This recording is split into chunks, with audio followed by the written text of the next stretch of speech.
कहानी की शुरुआत में हमें पता चलता है हमारा एमसी अपनी जिंदगी से तंग आकर एक ब्रिज से कूद जाता है, पर वो मरता नहीं है। उसकी आंखें दोबारा से खुलती हैं जब वो उठकर अपने आसपास देखता है तो वो एक बहुत ही लग्जरी रूम में होता है। वो रूम एक 5 स्टार होटल जैसा लग रहा होता है। एमसी काफी शौक में होता है कि वो कहाँ पर है। वो कह रहा होता है, मैं तो मर गया था, आखिर मैं कहाँ पर हूँ। वो इस पूरे रूम को देखता है और ये रूम बहुत ही ज्यादा सुंदर होता है। आखिर में हमारा एमसी समझ जाता है कि उसके साथ हो क्या रहा है। वो कहता है, क्या मैं मरने के बाद रीइंकारनेट हो चुका हूँ। वो हमें अपनी थोड़ी सी बैक स्टोरी बताता है। वो कहता है, मेरे डैड पहाड़ से गिर गए थे जब मैं 12 साल का था। जब मैं 13 का हुआ तो मेरी मॉम बैंक रॉबरी में फंस गई थी। और जब मैं 14 का हुआ तो मेरे दूसरे अंकल कार क्रैश में मर गए। चलो सब कुछ कैलकुलेट करते हैं। जब मैं 12 का था तो मेरे डैड मर गए। और जब मैं 13 का हुआ तब मेरी मॉम। और जब मैं 14 साल का हुआ तब मेरे अंकल। और जब मैं 15 साल का हुआ तब मेरी दूसरी आंट पर बिजली गिर गई थी। मेरे जो तीसरे अंकल थे उनका पूरा परिवार गैस पॉइजनिंग की वजह से मर गया। और मेरी फोर्थ आंटी पफर फिश को खाकर मर गई। फोर्थ अंकल पर मीटेरॉइड गिर गए। अब जबकि मेरा पूरा खानदान मर चुका था तो मैं जीकर क्या करता। इसीलिए मैंने भी खुद को मार लिया। अगर मैं सच कहूँ तो जीना काफी मुश्किल काम है। आखिर में हमारा एमसी अपने बेड से उठता है और अपनी शक्ल को आईने में देखता है। और वो तुरंत पहचान जाता है कि आखिर ये बंदा है कौन जिसकी बॉडी में वो रीइंकारनेट हुआ है। इस बॉडी का ओरिजिनल ओनर है जोयांग। ये बंदा इस कंट्री के सबसे अमीर आदमी का बेटा है। इसकी फैमिली के पास ट्रिलियन से भी ज्यादा पैसे हैं। ये बंदा हर एक चीज में एक्सपर्ट है। म्यूजिक, चेस, कैलीग्राफी, पेंटिंग, हर एक चीज। और इस बंदे को 10 लैंग्वेजेस भी आती हैं, क्योंकि हमारे एमसी को उसकी बॉडी के ओरिजिनल ओनर की मेमोरीज मिल चुकी होती हैं। इसीलिए वो कहता है, ये बंदा हर एक चीज में जीनियस है, यहाँ तक कि बिजनेस में भी। पर इतना सब कुछ होने के बाद भी ये बंदा वर्जिन है। वैसे इसकी एक बुरी आदत भी है। हम देखते हैं इस बॉडी का जो मालिक था उसके रूम में किसी लड़की की एक बहुत बड़ी सी फोटो लगी होती है। एमसी ये देखकर कहता है, इस बंदे में बस एक ही खराबी थी, ये एक बहुत बड़ा लड़कीबाज था। ये एक ऐसी लड़की को पसंद करता था जिसको इसकी घंटा परवाह नहीं है। वो किसी और को पसंद करती है, पर फिर भी ये बंदा उस पर पैसे खर्च करे जा रहा था। इस चीज में ये एकदम भोंदू है। तभी एमसी, जिसे अब से हम जोयांग बोलेंगे, उसके सामने सिस्टम विंडो ओपन होती है। सिस्टम बताता है, सिस्टम का होस्ट उठ चुका है, बाइंडिंग प्रोग्रेस में है। ये देखकर जोयांग खुश हो जाता है और वो कहता है, जो मानवाज मैंने पढ़ी थी वो झूठ नहीं बोलती थी। रीइंकारनेट होने के बाद तुम्हें सिस्टम सच में मिल जाता है तो ये सिस्टम मेरे किस काम आएगा। क्या ये सिस्टम मुझे कोई टाइकून बना देगा, या तो ये मुझे लाइफ को एंजॉय करने पर स्ट्रांग बना देगा। पर तभी उस सिस्टम से एक छोटी सी स्प्रिट निकल कर आती है जो जोयांग से कहती है, अरे रुक जाओ, तुम गलत सोच रहे हो। तुम्हें गलत सिस्टम मिल गया, मैं अभी इसे ठीक करता हूँ। जोयांग अपना चश्मा ठीक करते हुए कहता है, ये सिस्टम तो काफ़ी अजीब है। वो स्प्रिट कहती है, रुको, मुझे इस सिस्टम को दोबारा से चालू करने दो। फिर वो स्प्रिट सिस्टम को कंप्लीट कर देता है। वो बताता है, ये एक अल्टीमेट विलन सिस्टम है। ये देखकर जुयांग निराश हो जाता है और वो कहता है, मुझे नहीं चाहिए ये सिस्टम, हटा लो इसे। वो स्पिरिट उसे समझाते हुए कहता है, अरे रुक जाओ, तुम इस सिस्टम की मदद से प्रोटोगोनिस्ट का लक चुरा सकते हो। और इसकी मदद से तुम्हें पावर भी मिलेगी और तुम्हें डिवाइन स्किल्स और ट्रेजर्स भी मिल सकते हैं। वो स्पिरिट अपने हाथ जोड़ने लगता है। जुयांग हंसता है और कहता है, अरे यार, मेरे पास ऑलरेडी बहुत सारा पैसा है। मुझे कोई ज़रूरत नहीं है इस सिस्टम की और ना ही स्ट्रांग बनने की। और जो भी मेन कैरेक्टर बनने के लिए चूज़ किया गया है, मुझे उससे नहीं भिड़ना। वो स्पिरिट बताता है, पर ये एक कल्टीवेशन वर्ल्ड है। जुयांग हंसते हुए कहता है, तो क्या हुआ। वो स्पिरिट बताता है, स्पिरिचुअल एनर्जी जल्दी अवेकन होने वाली है, क्योंकि तुम्हारे पास कोई भी पावर नहीं है और तुम्हारे पास बहुत सारा पैसा है। तो इसकी वजह से बहुत सारे लोग तुम्हें टारगेट कर सकते हैं। जोयांग उसके माथे पर टैप करते हुए कहता है, हाँ ठीक है, मैं समझ गया। फिर भी मैं अपनी इस लाइफ को एंजॉय करूंगा। अगर कुछ बुरा होता है तो जो मेन कैरेक्टर है वो सारी चीजें संभाल लेगा, मेरे से उम्मीद मत रखना। वो स्प्रिट थोड़ा निराश होकर कहता है, ये मुझे कैसा अजीब सा होस्ट मिला है, लेजी कहीं का। तभी सिस्टम पर नोटिफिकेशन आती है, स्टार्टर पैक को ऑटोमेटिकली सेंड कर दिया गया है।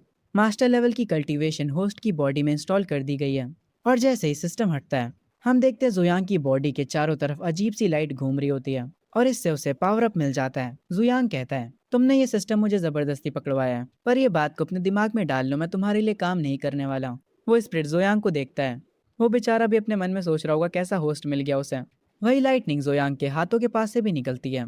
जोयांग मजे से जाकर चेयर पर बैठ जाता और कहता है, अगर मैं ताकतवर बन गया तो इसका मतलब है मैं और ज्यादा रिलैक्स कर पाऊंगा, और अगर कुछ भी गलत होता है तो मैं वहां से भाग जाऊंगा।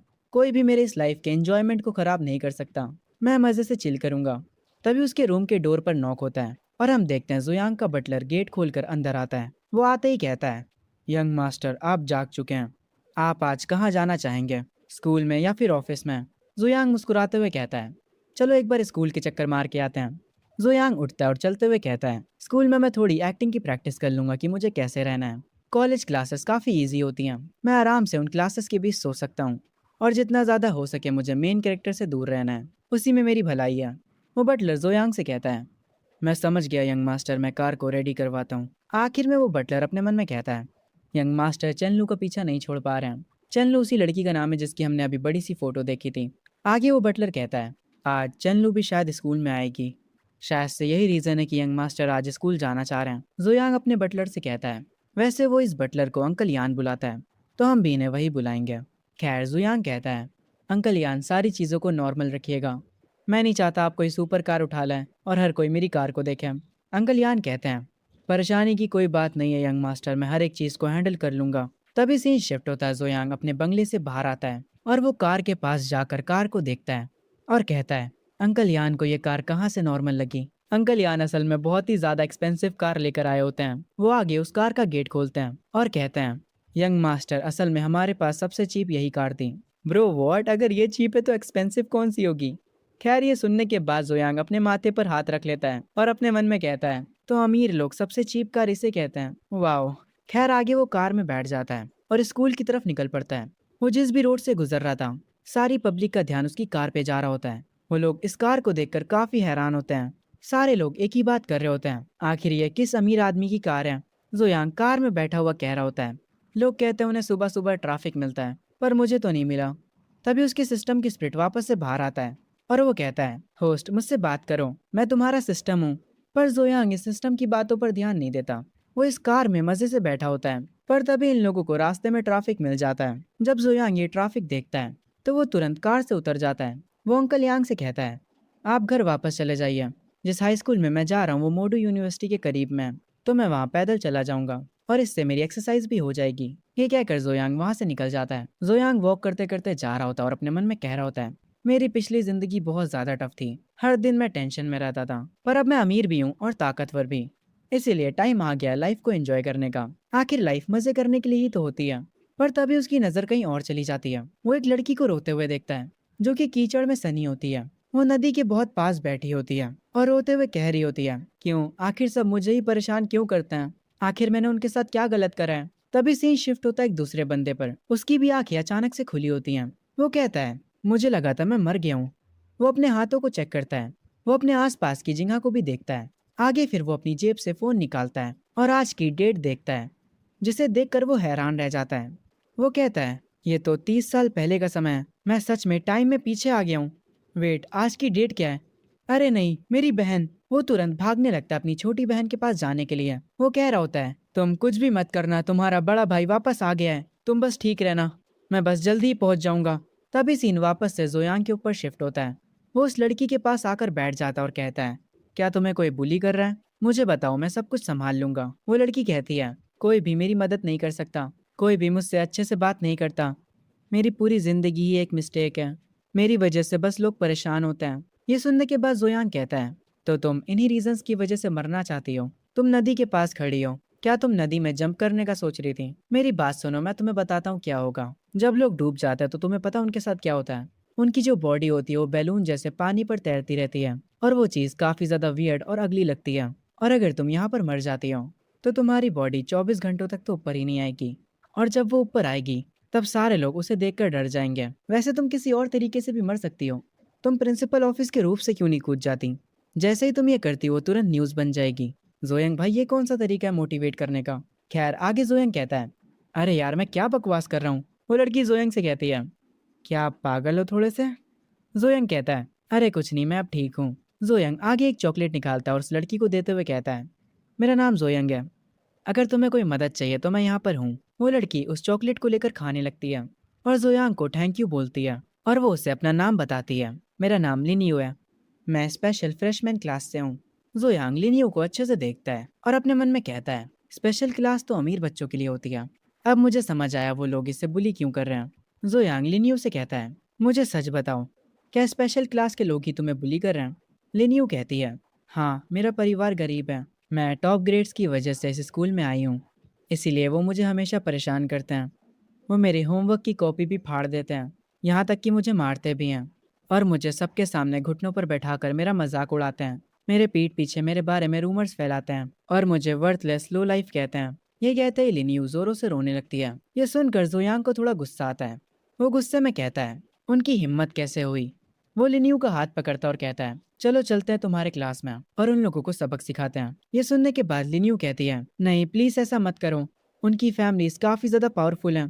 भाई तू कह भी किससे रही है, उसकी फैमिली इस कंट्री में सबसे ज्यादा पावरफुल है। जुयांग कहता है, मेरी बात सुनो, अभी के लिए मैं तुम्हारा बॉस हूँ, चलो देखते हैं कौन मेरी फैमिली से ज्यादा पावरफुल है। जोयांग अपने मन में कह रहा होता है, मैं मेन कैरेक्टर से तो नहीं भिड़ूंगा, पर इन बेकार के बच्चों को तो संभाल ही सकता हूँ। आगे से ही शिफ्ट होता है क्लासरूम में।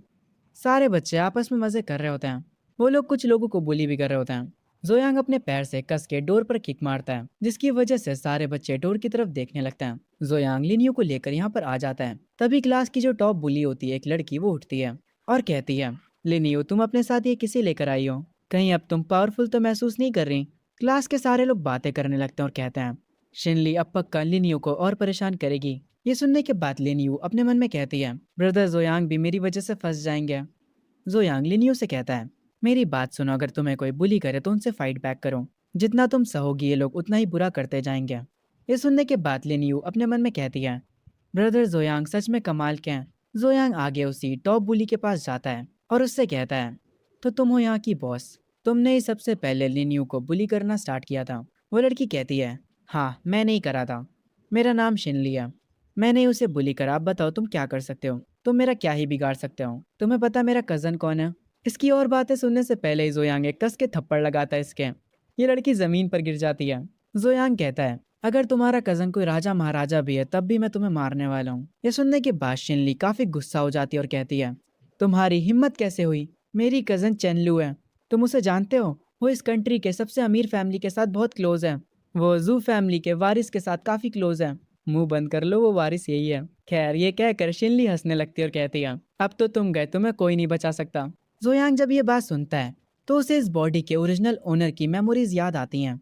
वो अपने मन में कहता है, इस लड़की ने चेनलू कहा, जिसके पीछे इस बॉडी का मालिक पागल था। वो सोच में पड़ जाता है और उस लड़की को लगता है कि जोयांग डर गया। वो उठती है और कहती है, लगता है तुम्हें पता चल गया कि मेरी कजन और जोयांग फैमिली कितनी क्लोज है। अभी मेरे सामने घुटनों पर आओ और मुझसे माफी मांगो, वरना मैं तुम्हारी लाइफ को बर्बाद कर दूंगी। जोयांग वापस से इस लड़की के एक और थप्पड़ कस के लगाता है। वो लड़की शॉक हो जाती है। जोयांग कहता है, तुम्हें लगता है मैं तुम्हारी रिस्पेक्ट करूंगा। जोयांग अपनी पॉकेट से अपना फोन निकालता है और उसे अपना सोशल मीडिया अकाउंट दिखाता है और कहता है, अपनी आंखें खोलो और देखो मैं कौन हूँ। ये देखकर वो लड़की हैरान पड़ जाती है। वो कहती है, आप तो जोयांग हो। उस लड़की का बिहेवियर तुरंत पलट जाता है। वो मुस्कुराते हुए कहती है, अरे जोयांग, आपको पता है मेरी कजन चेनलू है, हम सब एक परिवार ही तो हुए। ये सुनने के बाद जोयांग इस लड़की को एक और थप्पड़ लगाता है और कहता है, अपना मुंह बंद रखो, तुम अपने आप को मेरा परिवार बता भी कैसे रही हो।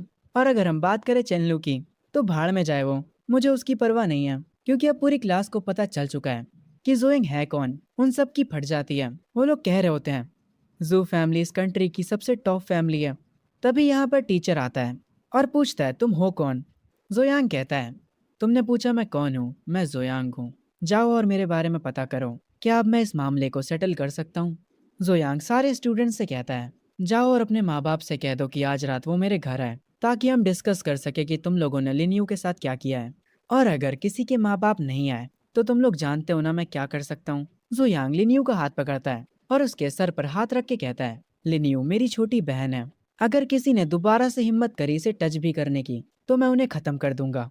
ये सुनते ही पूरे क्लास में हड़कंप मच जाती है। एक लड़की कहती है, लिनियू का बड़ा भाई जू फैमिली का एल्डेस्ट सन है, लिनियू का बैकग्राउंड तो काफी ज्यादा खतरनाक है, अगर ये इतनी ही पावरफुल फैमिली से बिलोंग करती थी तो इसे हमें पहले बताना चाहिए था। एक लड़का पीछे से कहता है, अब हम गए, हमें कोई नहीं बचा सकता, हमने जो फैमिली से पंगा ले लिया है। क्या मेरे डैड की कंपनी अब बर्बाद हो जाएगी? नहीं नहीं, ये नहीं हो सकता। दूसरी लड़की अपने घुटनों पर गिर जाती है और कहती है, अगर मुझे पता होता लिनियू का बैकग्राउंड ऐसा है तो मेरी कभी औकात नहीं होती इसे परेशान करने की। तभी क्लासरूम में वही पर्सन भागते हुए आता है जिसे हमने कुछ देर पहले देखा था। वो यहाँ का माहौल देखकर हैरान हो जाता है और असल में वो जिस छोटी बहन के बारे में बात कर रहा था वो छोटी बहन लिनियू ही होती है। वो तुरंत लिनियू के पास जाता है और उससे पकड़कर कहता है, लिनियू क्या तुम ठीक हो, तुम्हें कहीं चोट तो नहीं लगी ना। अपने भाई को देखकर वो खुश हो जाती है और कहती है, भाई पर तुम यहाँ पर क्या कर रहे हो। वो अपनी छोटी बहन को गले लगा लेता और कहता है, तुम्हारा बड़ा भाई अब वापस आ चुका है, मैं तुम्हें देखकर काफी खुश हूँ। लिनियू का बड़ा भाई अपने मन में कहता है, अच्छा हुआ कि लिनियू ठीक है, मेरी पिछली जिंदगी में इसने पानी में कूदकर सुसाइड कर लिया था, जिसकी वजह से मैं पागल हो गया था और मैंने सबसे रिवेंज लेने की कोशिश करी। पर आखिर में किसी ने मुझे गोली मार दी। मैंने एक्सपेक्ट नहीं करा था कि मैं टाइम में वापस आ जाऊंगा। ये काफ़ी अच्छा हुआ। तभी अचानक से जुयांग के सिस्टम पर नोटिफिकेशन आती है। आपके पास एक इपिक लेवल का मेन कैरेक्टर डिटेक्ट किया गया है। सिस्टम की स्प्रिट तुरंत बाहर आ जाती है।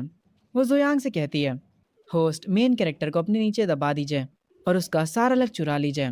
इस मौके को बिल्कुल भी गवाइएगा मत, ऐसा मौका दोबारा नहीं आने वाला। जुयांग ये सुनकर शॉक हो जाता है। वो अपने मन में कहता है, ये नहीं हो सकता, एक रैंडम लड़की का भाई मेन कैरेक्टर है। अरे यार, मेरी किस्मत ही खराब है, पहले दिन ही एमसी के सामने आ गया। आगे ये तीनों स्कूल से बाहर आ जाते हैं।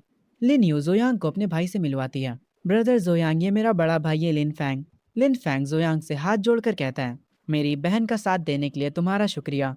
मैं तुम्हारा शुक्रगुजार हूँ। अगर तुम्हें कभी भी किसी चीज़ की भी नीड हो, बस मुझे बता देना। जोयांग अपनी सिस्टम स्पिरिट से पूछता है, ओए बच्चे, मुझे बता कि लिन फैंग का मेन कैरेक्टर कौन से टाइप का है। स्पिरिट मुस्कुराते हुए कहता है, अरे ये आगे चलकर एक एम्परर बनेगा, वो भी काफ़ी स्ट्रॉन्ग। ये सुनने के बाद जोयांग कहता है, अरे नहीं, मुझे इन लोगों से दोस्ती नहीं बढ़ानी। और ये कहते ही जोयांग बहुत ही तेज़ी से यहाँ से भागने लगता है। सिस्टम स्पिरिट गुस्सा होता है और कहता है, होस्ट वहीं रुक जाओ, आखिर तुम भाग क्यों रहे हो? अभी वो बस एक नॉर्मल बंदा है। तुम भाग क्यों रहे हो? इसे आकर मारो। अरे वापस आकर इसे मारो। अरे तुम इतनी तेजी से भाग क्यों रहे हो? लिन फैंग जोयांग को भागते हुए देखकर कहता है, आखिर उसे हुआ क्या? वो अचानक से भाग क्यों गया? क्या मेरा चेहरा कुछ ज्यादा ही स्कैरी है? लिन्यू कहती है, पता नहीं ब्रदर जोयांग, अभी तो ठीक थे, वो अचानक से भाग क्यों गए? तभी लिन फैंग को कुछ अजीब लगता है और उसकी आंखों के सामने भी सिस्टम एक्टिवेट हो जाता है। वो सिस्टम बताता है, ये एक जोयांग प्रोटेक्शन सिस्टम है जो अब आपसे जुड़ रहा है। इस सिस्टम का बस एक ही काम है, जोयांग को प्रोटेक्ट करना। अगर तुम उसे अच्छे से प्रोटेक्ट करते हो तो तुम परफॉर्मेंस बेस्ड अच्छे रिवॉर्ड्स अर्न कर पाओगे। न्यू बी गिफ्ट पैक आपको दिया जा रहा है। Congratulation host, P grand master power unlock हो चुकी है। और जैसे ही सिस्टम अपनी बातों को फिनिश करता है, लिन फैंग के भी चारों तरफ से एक लाइट निकलने लगती है। वो उसके पूरे शरीर में घूमती है और उसे भी पावर अप मिल जाता है। लिन फैंग अपने मन में कहता है, कोई भी सिस्टम स्टार कॉन्टिनेंट में 3000 सालों से नहीं आया था, पर अभी मुझे एक सिस्टम मिल गया और ये एक्चुअली प्रोटेक्ट जोयांग सिस्टम है। मुझे जोयांग को प्रोटेक्ट करना है। क्या इस सिस्टम की जोयांग से कुछ डील हुई है? तभी से शिफ्ट होता है जोयांग पे, जो कि स्ट्रीट पे घूम रहा होता है। उसकी सिस्टम स्प्रिट उस पर गुस्सा करती है। वो कहती है, आखिर तुम कर क्या रहे हो होस्ट? जाओ और उससे लड़ाई करो। आखिर तुम किस बात से डर रहे हो? जोयांग कहता है, अरे बस भी करो यार, चुप रहो थोड़ा। क्या तुम्हें मेन कैरेक्टर से कोई दुश्मनी है? आगे जोयांग एक खाने की शॉप पर जाता है और कहता है, अरे बॉस, एक ग्रिल्ड सॉसेज तो करना और उसे थोड़ा ज्यादा स्पाइसी बनाना और उसमें बहुत सारी सॉस ऐड कर देना। उस शॉप का मालिक कहता है, मैं समझ गया, बस मुझे थोड़ा टाइम दो, मैं अभी इसे बनाता हूँ। जोयांग अपनी सिस्टम स्पिरिट से कहता है, हर मेन कैरेक्टर अच्छा नहीं होता। अगर वो सेल्फिश हुआ तो मैं उससे ज़रूर फाइट करूंगा, पर हमें थोड़ा दिमाग से चलना होगा। मैं हर एक मेन कैरेक्टर पे अटैक नहीं कर सकता जिसे भी मैं देखूं। क्या हो अगर इस चक्कर में मैं मर गया तो?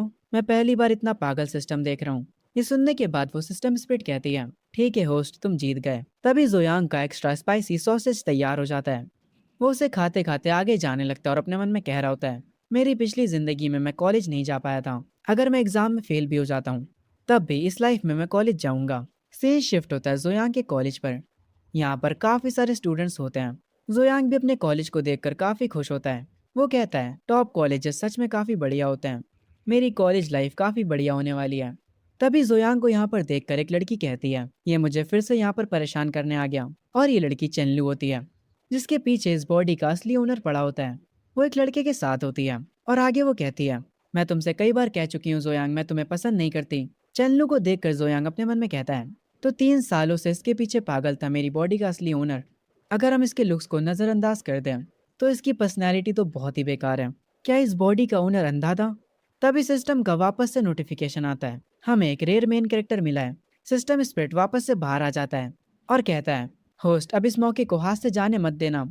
और ये रेयर मेन कैरेक्टर असल में वही लड़का होता है जो कि चेनलू के साथ था। जोयांग इसे देखने के बाद अपने मन में कहता है, ये तो वही प्रिटी बॉय है जो कि चेनलू के साथ है, तो ये भी एक मेन कैरेक्टर है।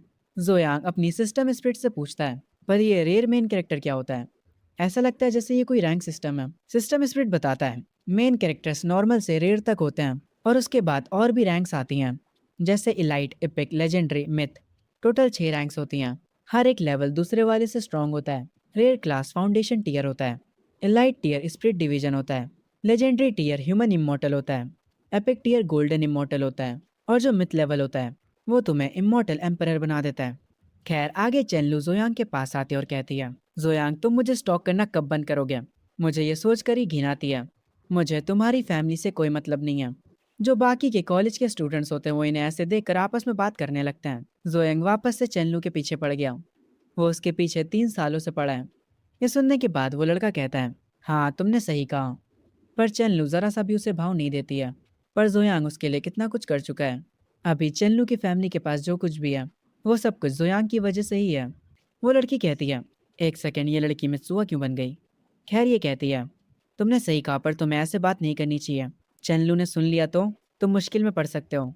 खैर जोयांग उस लड़की की तरफ देखता है और अपने मन में कहता है, तो ये है एक रेयर मेन कैरेक्टर। इसकी पावर्स इतनी भी बुरी नहीं है। ये एक इन्नेट लेवल पर है।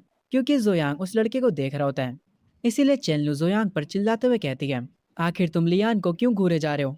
हमें पता चलता है उस बंदे का नाम लियान होता है। चेनलू कहती है, मैं तुम्हें बता रही हूँ तुम उसे परेशान मत करना। क्या तुम सच में दोबारा से उसे परेशान करने का प्लान कर रहे हो? जोयांग कहता है, मैं उसे परेशान क्यों करूंगा? उसके बाद जोयांग अपने मन में कहता है, मुझे याद आया इस बॉडी का ओनर हमेशा उसे परेशान किया करता था। पर वो सही ही करता था। मैं इस बात पर उस पर प्राउड फील कर रहा हूँ। और क्योंकि अब उसकी बॉडी में मैं आ चुका हूँ तो मुझे थोड़ी थोड़ी असली वाले जोयांग जैसी एक्टिंग करनी होगी। मैं पहले बेशरम हुआ करता था पर अगर मैं मेन कैरेक्टर से भिड़ता हूँ तो उसके बाद मैं अपने फैसले से पीछे नहीं हट सकता। जोयांग चेनलू से कहता है, शांत हो जाओ चेनलू। मैं तुम्हें बताना चाहता हूँ कि मैं अब से तुम्हारे पीछे नहीं पड़ूंगा। अब से हम एक दूसरे के लिए अनजान हैं। अब से मैं बिल्कुल भी तुम्हें नहीं जानता। ये सुनने के बाद चेनलू हैरान हो जाती है और वो कहती है, तुम कहीं मुझसे मजाक तो नहीं कर रहे हो? चेनलू अपने मन में कहती है, ये अब से सच में मेरे पीछे नहीं पड़ेगा। पहले तो ये बहुत चिपकू हुआ करता था। क्या आज इसने कुछ अजीब खा लिया है? जोयांग कहता है, तुम मेरी बातों पर भरोसा कर सकती हो। मैं अब से सच में तुम्हारे पीछे नहीं पड़ूंगा। क्योंकि अब मैंने कह दिया कि मैं तुम्हारे पीछे पड़ना बंद कर दूंगा तो बंद कर दूंगा। तुम अपने रास्ते जाओ और मैं अपने रास्ते जाऊंगा। चन्नू हंसते हुए कहती है, ठीक है इस बार मैं तुम पर भरोसा कर ले रही हूँ। तभी जोयांग कहता है, पर अब क्योंकि तुम मुझसे कोई भी रिश्ता रखना नहीं चाहती इसीलिए मैंने तुम्हें जो कुछ भी दिया है वो वापस कर दो। तुम्हारी कमजोर चंद फैमिली सिर्फ हमारी वजह से सरवाइव कर पाई है। तुमने मेरे पैसों का खाना खाया और मुझसे काफी सारे गिफ्ट्स लिए।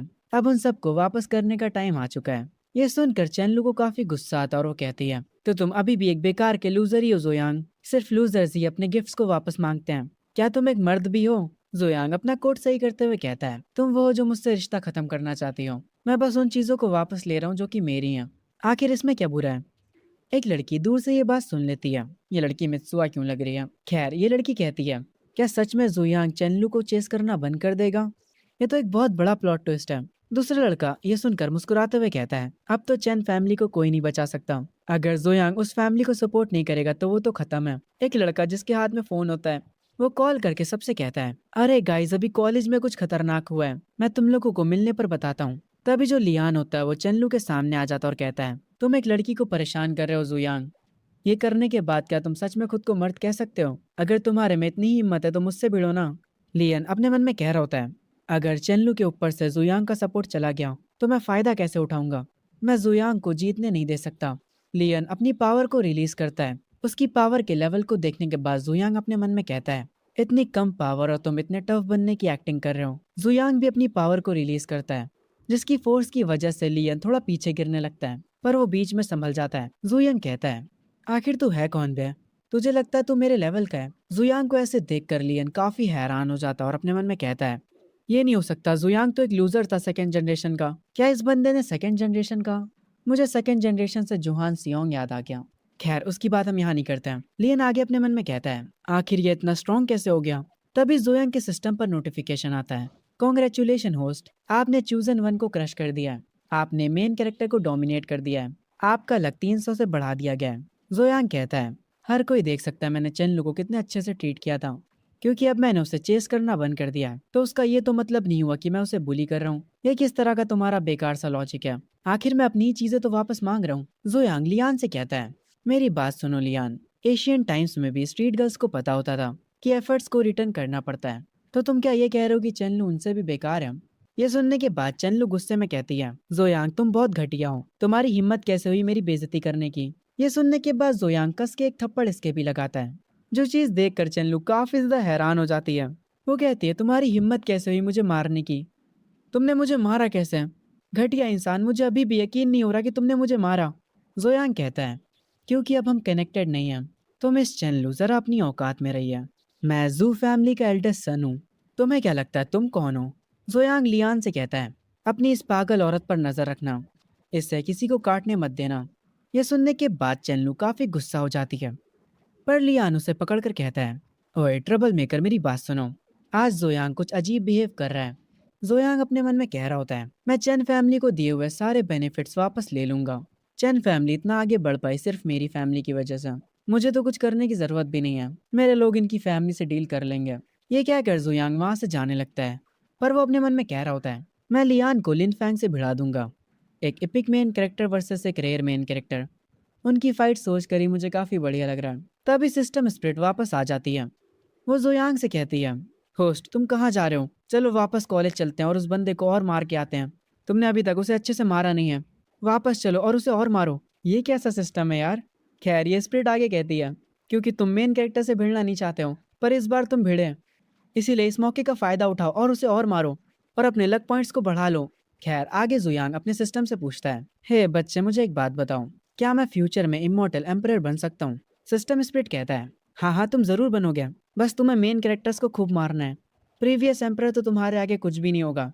ये सुनने के बाद जुयांग कहता है, ठीक है तो मुझे प्रीवियस एम्परर के लेवल का बना दो, मैं बिल्कुल वाइल्ड बन जाऊंगा और जैसा तुम चाहते हो मैं सारे मेन कैरेक्टर्स को खूब मारूंगा। मैं तुम्हें सारी एक्सपी दे दूंगा, तो ये कैसा है? चलो भी यार अब इसके बारे में सोचो, चाहे फ्यूचर में या अभी मुझे इमॉर्टल एम्परर तो बनना ही है। तो हम लोग एक अलग रास्ते को ट्राई कर सकते हैं। मैं पहले एम्परर बनूंगा और फिर तुम्हारी मदद करूंगा ताकि तुम मेन कैरेक्टर्स का लक ले पाओ। लक पॉइंट्स तो सेम ही रहेंगे, इसीलिए मैं एम्परर की पावर को लॉस नहीं करूंगा। हमें दूसरे रास्ते पर ही चलना चाहिए। सिस्टम स्प्रिट ये सुनने के बाद कहता है, होस्ट क्या तुम पागल हो गए हो? ठीक है तुम्हें जो करना है करो, अगर तुम्हें मेन कैरेक्टर से नहीं भिड़ना तो मत भिड़ो, तुम जीत गए मुझसे। सिस्टम स्प्रिट से ये सुनने के बाद जुयांग अपने मन में कहता है, अरे यार मैं अभी भी किसी को रेज बेट नहीं कर पाता हूँ। अगर मेरी जगह लुआ होता तो वो सिस्टम को इतना रेज बेट कर देता कि सिस्टम उसे तुरंत पावर दे देता। तभी जुयांग देखता है, आगे रास्ते में एक जगह पर भीड़ जमा हुई होती है। वो कहता है, आखिर वहां पर क्या हुआ है? तभी हम उस भीड़ के बीच में देखते हैं, एक बूढ़ा आदमी रास्ते में पड़ा होता है। सारे लोग उसे देख रहे होते हैं। जुयांग भी उस भीड़ के बीच में जाता है और वो उस बूढ़े आदमी को पहचान जाता है। वो अपने मन में कहता है, ये तो एक्स मेयर मिस्टर मू है। अरे यार ये सेटअप तो मुझे कुछ जाना पहचाना लग रहा है। ये पूरी स्टोरी मैंने किसी मानवा में पढ़ी थी। अगर ये वही मानवा है तो फिर प्लॉट के हिसाब से एक wild main character show up होने वाला है। जोयांग की ये कहते ही हम एक बंदे को भीड़ के बीच में देखते हैं जो कि अपने कंधों पर सब्जी लेकर आ रहा होता है। वो सारे लोगों से कह रहा होता है, साइड हटो। उसे देखते ही जोयांग का सिस्टम पॉपअप होता है। हमें एक रेयर लेवल का चाइल्ड ऑफ डेस्टिनी मिला है, यानी मेन कैरेक्टर। इसका नाम है चू लिंग टियान। सिस्टम स्प्रिट इस मेन कैरेक्टर को देखकर कहता है, होस्ट अभी काफी भीड़ है, इसीलिए चुपके से जाकर इसे मारने लगो। ये सिस्टम पागल है भाई। खैर इस बंदे को देखने के बाद जुयांग अपने मन में कहता है, क्या इस दुनिया में बहुत सारे मेन कैरेक्टर्स हैं? आखिर ये किस तरीके की दुनिया है? हर जगह मेन कैरेक्टर्स हैं।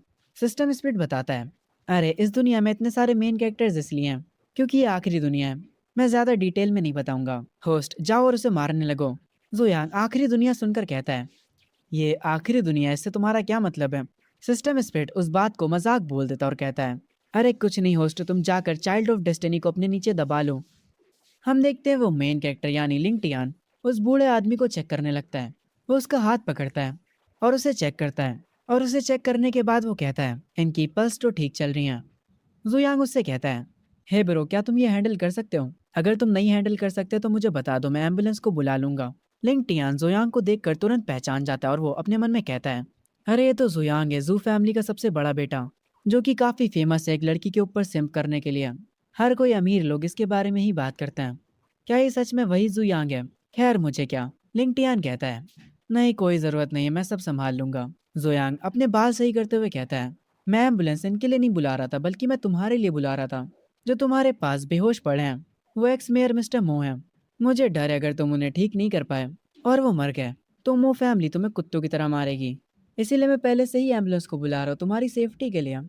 ये सुनने के बाद लिंगटियान कहता है, डैम तुम मेरी सेफ्टी के लिए एम्बुलेंस को बुला रहे हो? मैं चू लिंगटियान हूँ, द ड्रैगन किंग, और तुम्हारे हिसाब से मैं एक बूढ़े आदमी को बचा भी नहीं सकता। क्या तुम मुझे नीचा दिखा रहे हो? लिंगटियान अपनी हीलिंग पावर का यूज करता है और उसके ऐसा करते ही वो बूढ़ा आदमी तुरंत उड़ जाता है। पर उस बूढ़े आदमी को सांस लेने में थोड़ी दिक्कत होती है।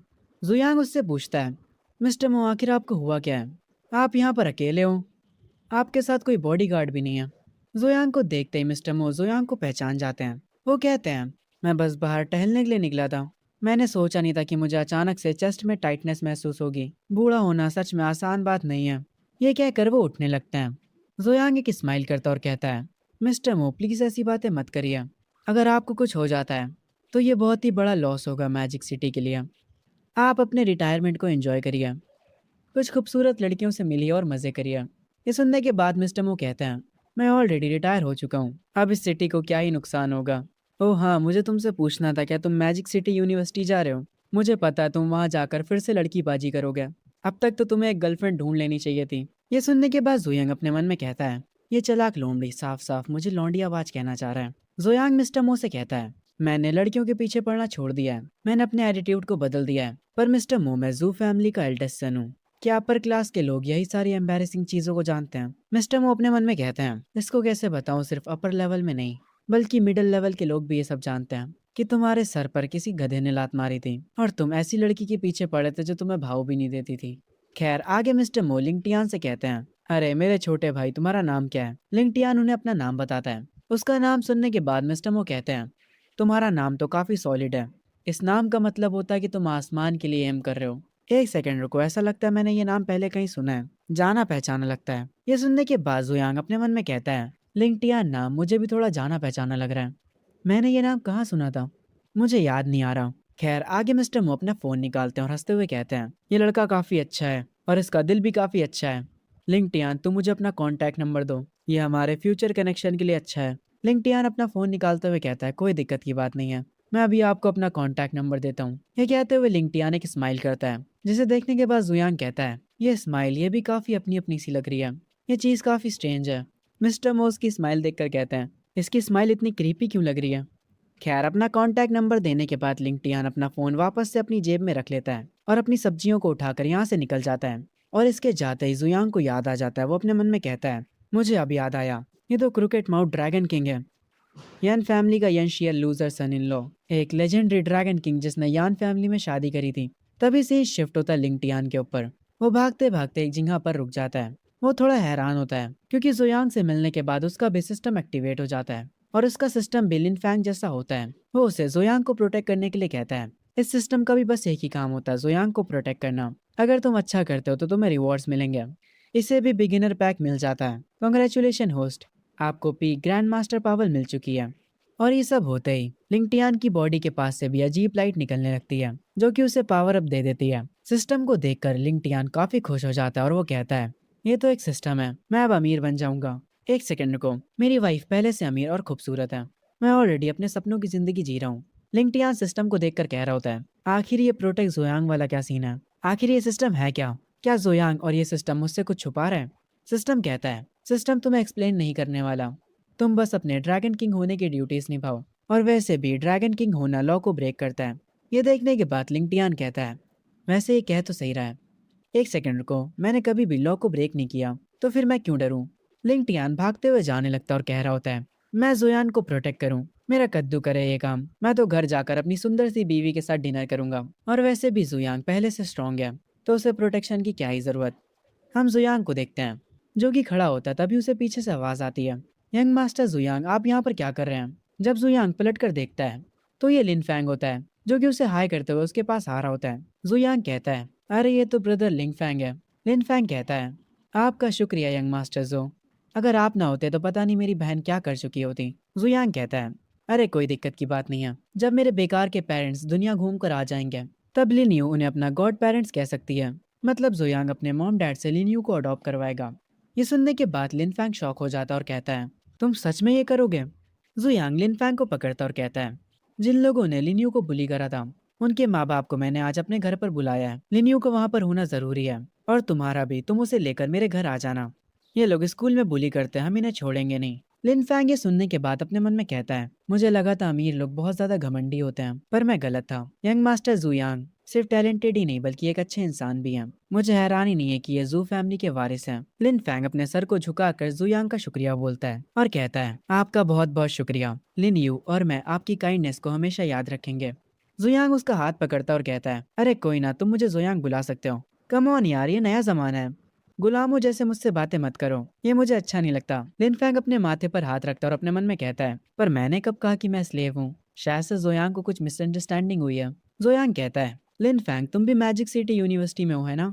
तुम्हें पता तो होगा मेरी रेपुटेशन कैसी है स्कूल में। ये मेरे लिए काफ़ी मुश्किल होता है। मैं पहले बहुत बड़ा लौंडियाबाज हुआ करता था, जबकि मैं जू फैमिली का सबसे बड़ा बेटा हूँ। मैंने लड़कियों के लिए बहुत सारी स्टूपिड चीज़ें करी हैं। ये चीज़ सुनने के बाद लिन फैंग अपने मन में कहता है, ऐसा लगता है कि चेनलू ने इसे रिजेक्ट कर दिया है।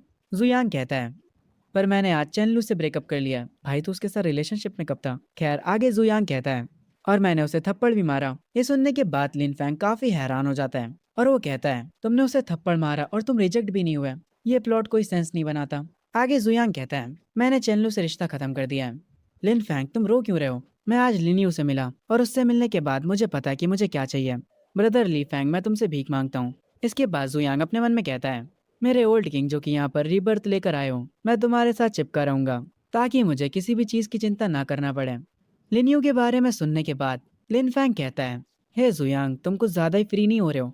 तुम मुझे कुछ भी कह सकते हो और तुम जो कुछ भी कहोगे मैं वो सब करूंगा, पर लिनियू को इस सब से दूर रखो।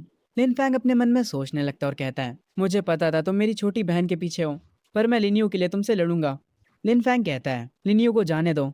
जुयांग कहता है, ऐसा नहीं हो सकता। और इसके बाद जुयांग अपने मन में कहता है, अरे क्या हुआ बड़े भाई तुम्हें? अब क्योंकि लिनियो मुझसे जुड़ जाएगी, पर उसके बड़े भाई तुम भागने की कोशिश क्यों कर रहे हो? अच्छा बर्ताव करो और मेरे साथ रहो, तुम अब से मेरा ध्यान रखने वाले हो। लिन फैंग अपने मन में कह रहा होता है, तुम मेरी बहन के लुक्स के पीछे हो है ना? मैं तुम्हें प्रोटेक्ट करूंगा। मैं नहीं करने वाला तुम्हें प्रोटेक्ट, बल्कि मैं आज तुम्हें पीटूंगा। लिन फैंग काफी तेजी से जोयांग की तरफ बढ़ने लगता और कहता है, जोयांग आज मैं तुमसे पूरी ताकत से फाइट करूंगा। पर जोयांग उसे रोकते हुए कहता है, अरे यार तुम ये सब क्यों कर रहे हो? लिन फैंग कहता है, आखिर मैं गुस्सा क्यों ना हूँ, तुम मेरी छोटी बहन के पीछे पड़े हो। तो क्या हुआ अगर तुमने उसकी जान बचाई है? तो तुम इसका इस्तेमाल करके उससे हाँ नहीं कहलवा सकते हैं, मैं तुम्हें पहले ही बता रहा हूँ। ये सुनने के बाद जोयांग कहता है, आखिर तुम क्या सोच रहे हो यार? तुम्हें मिसअंडरस्टैंडिंग हुई है। मेरा कहने का मतलब था लिनियो मेरी फैमिली बन जाएगी, यानी मेरी छोटी बहन। समझ में आया? ये सुनने के बाद लिन फैंग के चेहरे पर स्माइल आ जाती है और वो कहता है, तो तुम्हारा ये मतलब था? तुम्हें ये पहले कहना चाहिए था। तुमने फालतू में मुझे डरा दिया, मुझे लगा तुम मेरी बहन के पीछे पड़े हो। खैर इन सारी बातों पर ध्यान ना देते हुए जुयांग पूछता है, लिन फैंग क्या तुम उस लड़के को जानते हो, लियान को, जो कि चेनलू के साथ रहता है? उस लड़की ने मेरा सारा फैमिली मनी उस लड़के पे खर्च करा है। तुम जाकर उससे निपट सकते हो मेरे लिए, उसे वाइप आउट कर दो। ये सुनने के बाद लिन फैंग अपने मन में कहता है, टाइम में पीछे आने से पहले मैंने कम से कम हजारों जाने लिए हैं, ये मेरे लिए मुश्किल नहीं होगा। पर यंग मास्टर जो के लिए एक रेगुलर गाय को हैंडल करना तो ईजी होना चाहिए, तो ये मुझसे क्यों मदद मांग रहे हैं? ये चीज़ मुझे जर्नी टू द वेस्ट जैसी वाइब क्यों दे रहा है, जब कोई किसी और को ऑर्डर्स देता है मॉन्क और उसके क्रू को मारने का। लिन फैंग जोयांग से कहता है, तुम्हारे पास पैसा है और पावर भी, एक एवरेज पर्सन से डील करना तो तुम्हारे लिए बाएं हाथ का खेल होना चाहिए, तो तुम मुझे क्यों ऑर्डर दे रहे हो? ये सुनने के बाद जोयांग कहता है, आज ए पर्सन तुम्हारे में कॉन्शियस होना चाहिए। मैं हमेशा बात मानता हूँ, लॉ और रूल्स को मानता हूँ। आखिर मैं ऐसी चीज़ें कैसे कर सकता हूँ? ये सुनने के बाद लिंग फैन कहता है, तुम लॉज और रूल्स को मानते हो, पर फिर भी तुम चाहते हो कि मैं किसी को मारूं, और तुम्हें ये कहते हुए शर्म भी नहीं आ रही है? यार थोड़ी शर्म करो। तभी बीच में जुयांग कहता है, अरे यार मैं तो मजाक कर रहा था, मैं तुम्हें उसे सच में मारने के लिए थोड़ी ना कह रहा हूँ, बस उसे थोड़ा परेशान करो और उसे थोड़ा नीचे गिरा दो अगर तुम कर सकते हो तो। ये कहने के बाद जुयांग अपने मन में कहता है, मैं पिछले एम्परर का इस्तेमाल कर रहा हूँ ताकि मैं मेन कैरेक्टर को गिरा सकूं। ये एक सॉलिड मूव है। वो अपने सिस्टम स्प्रिट से पूछता है, सिस्टम क्या ये ऑपरेशन के तौर पर काउंट होगा? इसके लिए लक की वैल्यू नहीं होगी क्या? ये सुनने के बाद सिस्टम स्प्रिट कहता है, ठीक है तुम जीत गए, मैं इसे काउंट करूंगा। तुम्हारे साथ रह रहकर मेरा भी मेहनत करने का मूड नहीं है। आगे लिनफैंग कहता है, ठीक है मुझ पे वैसे भी तुम्हारा एहसान है, पर मुझे एक बात बताओ, तुम ये सब चेनलू की वजह से तो नहीं कर रहे हो ना? और मेरा इस्तेमाल करके रिवेंज तो नहीं ले रहे हो ना? ये सुनते ही जुयांग कहता है, अगर मैं बेवकूफ़ हूँ तो क्या तुम भी बेवकूफ़ हो गए? अगर मैंने मूव ऑन ना किया होता तो मैं उससे ब्रेकअप ही क्यों करता? और हाँ आज रात मेरे घर आना मत भूलना, मेरे घर का एड्रेस तो पता ही होगा तुम्हें। ये कहकर जुयांग यहाँ से चला जाता है। लिन फैंग पीछे कह रहा होता है, तो तुमने एडमिट कर लिया कि तुम बहुत बड़े लौंडियाबाज हुआ करते थे और मैं तुम्हारे लिए बस एक टूल हूँ। चलो यार इसे भूल जाते हैं, उसने मेरी मदद करी थी तो मुझे उसका एहसान चुकाना होगा। लियान को क्रश करना इतना भी मुश्किल नहीं है। सीन वापस से जुयांग के ऊपर आ जाता है। वो अंकल यान को कॉल करता और कहता है, अंकल यान आप मिडिल स्कूल के एफिलिएटेड गेट के पास आकर मुझे पिक कर लीजिए। हम अंकल यांग को देखते हैं जो कि काफी खुश लग रहे होते और कहते हैं, यंग मास्टर क्या आपने सच में चेनलू को चाटा मारा और उससे ब्रेकअप भी कर लिया? जब आपके 'माँ बाप को ये बात पता चलेगी तो वो काफी हैरान होंगे। यंग मास्टर आप सच में अब बड़े हो चुके हैं। इन दिनों आप लड़कियों के पीछे नहीं भाग रहे हैं। ये देखकर मुझे काफी खुशी हो रही है। अंकल यान रोने तक लगते हैं। उनका रोना फोन पर सुनकर जुयांग बोलता है, अंकल यांग अब बस करिए और रोना बंद करिए और जल्दी मुझे लेने आइए। और हाँ, मुझे आपको एक गुड न्यूज़ बतानी थी। मुझे एक छोटी बहन मिल गई है। उसका नाम लिनियो है। वो और उसका भाई आज रात हमारे घर आ रहे हैं। ये सुनने के बाद अंकल यान हैरान हो जाते हैं और वो कहते हैं, न्यू सिस्टर? यंग मास्टर, क्या आपका दिमाग खराब हो चुका है? चैनलू को डंप करने के बाद मैं इस चीज़ को बर्दाश्त नहीं कर सकता। असल में अंकल यांग को भी मिसअंडरस्टैंडिंग हो जाती है। उनको लगता है शायद से जुयांग लिनियो के पीछे पड़ा है। जुयांग फोन पर बोलता है, अंकल यांग, क्या आपको मैं इतना डेस्परेट लगता हूँ? ओवर थिंकिंग करना बंद करिए। वो बस मेरी एक छोटी बहन है। और हाँ, आज रात अच्छे से तैयारी करके रखिएगा। खैर, आगे सीन शिफ्ट होता रात में। लिनफैंग अपनी बहन के साथ जुयांग के घर आ चुका होता है। काफी सारे सिक्योरिटी गार्ड्स एंट्रेंस पर खड़े होते हैं। वो गार्ड्स उनसे कहते हैं, आप दोनों यंग मास्टर जुयांग के मेहमान हैं, प्लीज अंदर आइए। वो दोनों अंदर चले जाते हैं। हम जुयांग को देखते हैं जो कि एक सोफे पर बैठा होता है और अपने मन में कह रहा होता है, डैम, नॉवेल्स फेक होती हैं। उसमें लिखा था कि यहाँ के पीपल सारे क्लूलेस हैं। मैं उम्मीद करता हूँ कि मेन कैरेक्टर अपनी अपनी जगह पर चले जाए। लगता है सब वेस्ट हो गया। तभी लिन फैंग वहाँ आ जाता है जहाँ पर जुयंग बैठा होता है। वो जुयंग का चेहरा देखकर अपने मन में कहता है, आखिर ये इतना डिसअपॉइंटेड क्यों लग रहा है? क्या ये हमें यहाँ पर बुलाना नहीं चाहता था? तभी हम उन सारे बुली करने वाले बच्चों के पेरेंट्स को देखते हैं। वो सारे के सारे काफी हैरान और काफी गुस्से में होते हैं। उन्हें यकीन ही नहीं हो रहा होता कि उनके बच्चों ने ऐसा कुछ करा है। वो थोड़े से निराश भी लग रहे होते हैं। हम उनकी आंखों में गिल्ट देख सकते हैं। एक आदमी कहता है, मेरे बेटे ने ये सब करा। जब मैं घर वापस जाऊंगा तब मैं उसकी टांगे तोड़ दूंगा। लिन फैंग भी बैठा होता है और वो काफी गुस्से में होता है क्योंकि अब जाकर असल में उसे पूरी बात पता चलती है। वो अपने मन में कहता है, इन सारे कमीनों की वजह से लिन्यू काफी सफर कर चुकी है और उसने मुझे कभी बताया भी नहीं। वो बस 16 सालों की है। आखिर वो उसके साथ ऐसा कैसे कर सकते हैं? और स्पेशली वो पर्पल बालों वाली लड़की। आखिर वो मेरी प्यारी सी बहन को कैसे हर्ट कर सकते हैं? अंकल यांग अपने मन में सोच रहे होते हैं। वो कमीने बच्चे कुछ ज्यादा ही हद से बाहर निकल गए।